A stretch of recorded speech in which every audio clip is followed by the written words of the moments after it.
This is probably not going to give you an adequate sense of the steepness of the hill, but let me tell you, I'm not breathing heavily for nothing.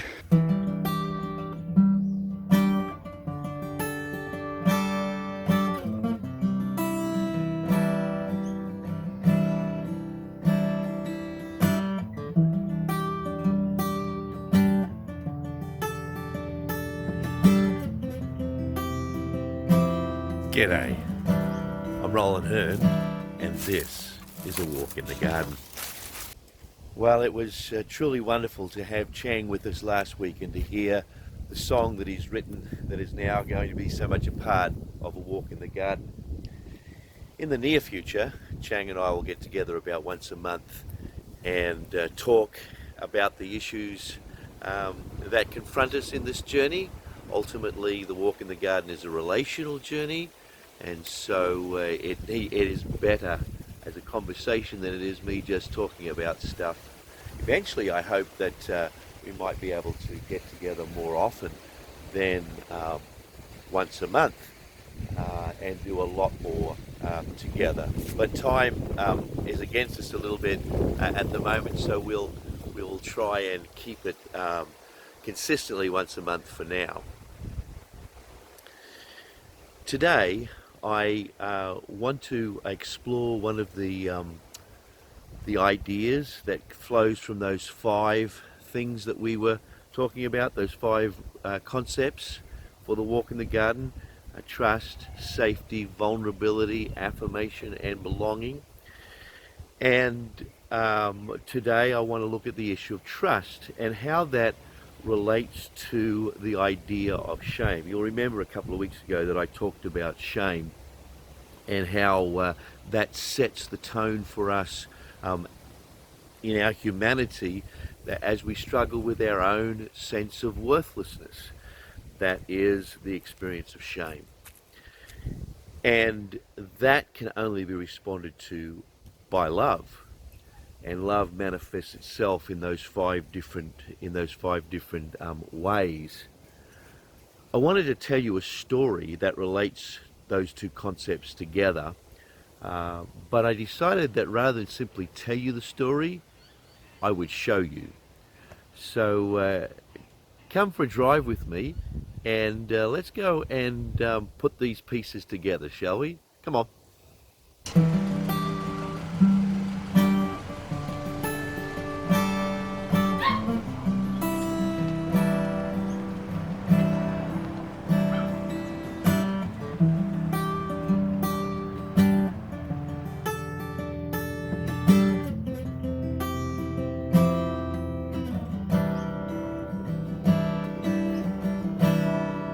I've walked alone.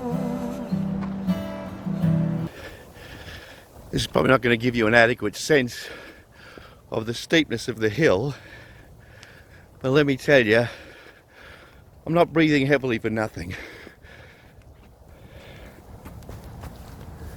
So there's a bit of the first clue to where I'm going. Looking back down the hill.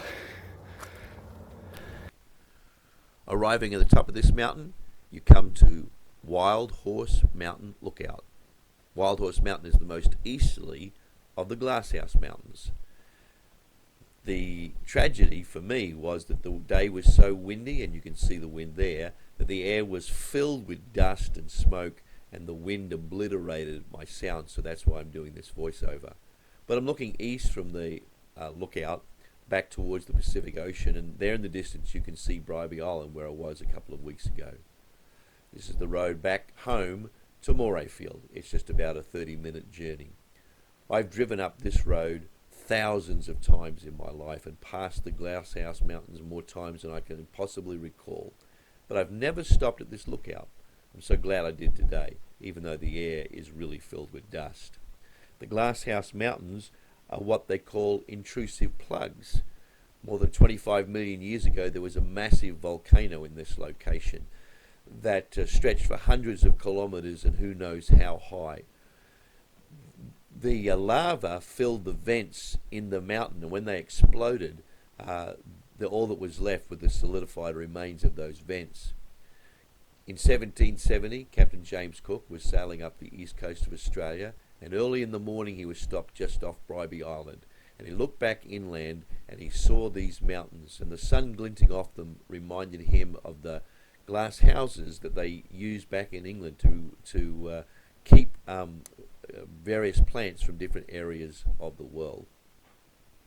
The story of the naming of the Glasshouse Mountains and the scientific reality of how they got to be there is interestingly enough, but not nearly as interesting as the story of the Aboriginal tribes that lived in this area, the Gubbi Gubbi and the Jinnabara. They have this beautiful legend of how these mountains came to be. You see that mountain basically to the right of the screen now in the centre? That is Timbragargan.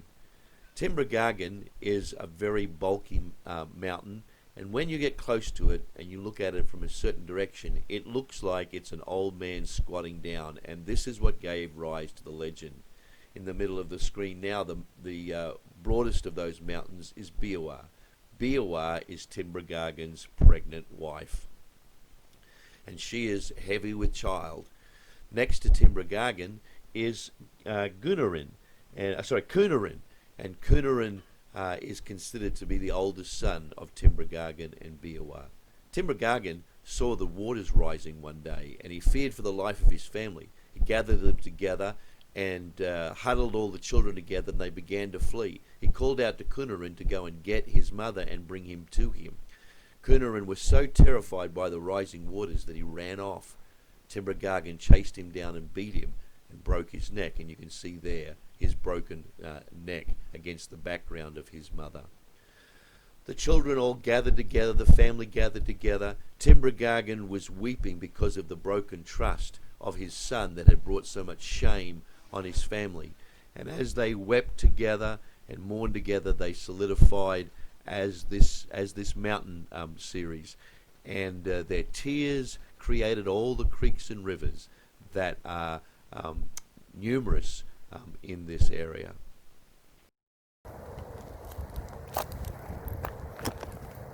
But back to the story.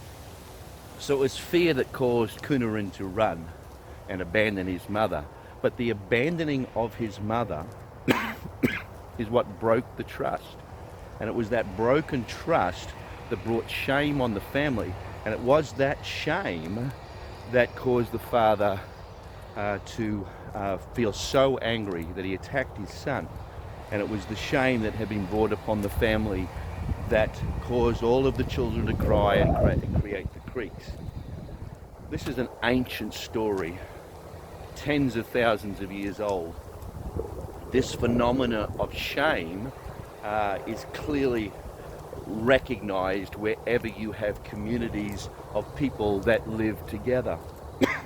To bring honor to your family is the way people are supposed to live within their tribe and within their culture. In fact, the vast majority of cultures on the planet are what we call shame honor cultures. To bring honor to your family is the reason that you exist. To not bring honor, to act against your family, is to act in shame. Western cultures have moved away from that shame honor construct to a very individualized justice focus. But shame is still equally as powerful in a Western culture as it is in a shame honor culture. It's buried culturally, but we can see its significance everywhere, because shame isn't an external thing, it's an internalized thing. It's about who we are. And with shame comes a sense of worthlessness upon the one that is experiencing shame. So, in the Walk in the Garden, what we want to do is create communities that actively respond to that experience of shame. And that's where those 5 things came in that I spoke of a couple of weeks ago and a little bit earlier. But I want to consider just one today, the one that is featured in our story, trust. It was broken trust that caused shame to rise to the surface. But it is equally trust that creates an environment where shame can be healed. The idea of trust is the idea that I believe that you fundamentally value me. So if I trust someone, I am putting my worth in their hands. It says, I trust you that you aren't going to devalue me. Sometimes we think of trust in the idea that somebody won't hurt us.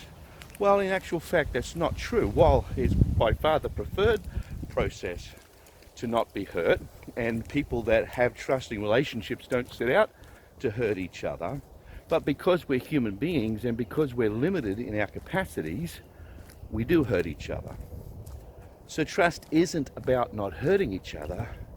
It's the fundamental confidence that at the core, we value each other. And so the idea isn't that you're not going to hurt me. The idea is that you live life open, and to use another one of our key words, vulnerably, that I know who you are.